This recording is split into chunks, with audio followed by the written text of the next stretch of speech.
Okie dokie, this is Adam with Roof It Forward doing another video roof inspection here for Mr. and Mrs. Johnson.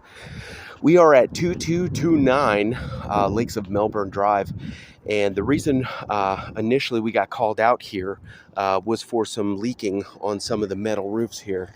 We thought we were going to be looking at just a repair, and there was some condensation on the underside of it.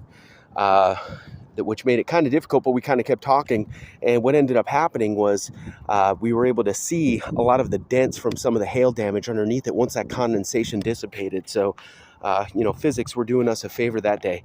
These are my accessory counts.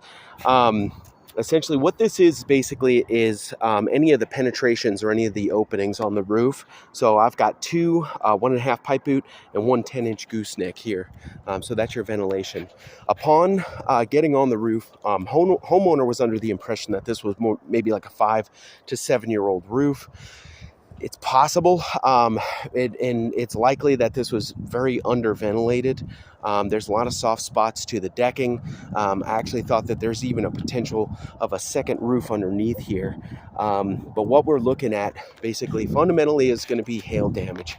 And I just kind of wanted to talk to you about a couple things before I get into the meat and potatoes. But you can see all of the granule depletion that is in the gutter line, and basically what that does is that tells you that something came down here and moved these granules off in either from age or it did it quickly. So we went and looked down here where the downspouts were, and we were able to see there's just a large collection of some granulate down there as well. I don't know if that's going to focus, but down there's just a bunch of the granules from up here.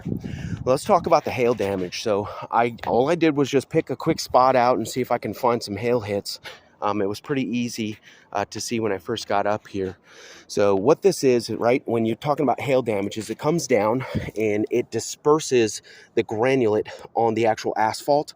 And that creates this opening for the sun to just kind of wither away all that black asphalt matting. And essentially what used to be a water shedding system could turn into a colander after a long term, but it really diminishes the life of the shingle. And how I can tell it's hail is I come up here, I can put my finger on it, and it's basically soft to the touch, like a bruised apple. Okay, and if you have age to the roof or a lack of ventilation, it makes it very easy to tell when that damage happens, because it disperses that granulate so much easier than it would in a normal scenario. Okay, so all in all, we've got some collateral damage here. So lots of dings. You can kind of see some of the spatter that's in here. On the underside of this, you can actually see the underbelly, which I've got attached in photos. You can see the underbelly of where those indentations are. You can see them through the gutter. You can see them on the gutters, all over the screens and the siding as well. So that being said, I think that we've got a pretty good shot of bringing this to the attention of the insurance company and getting your roof replaced.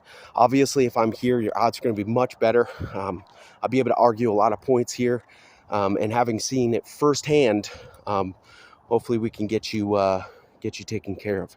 So I'm going to get down here now and just kind of walk you through that process and answer any questions you might have.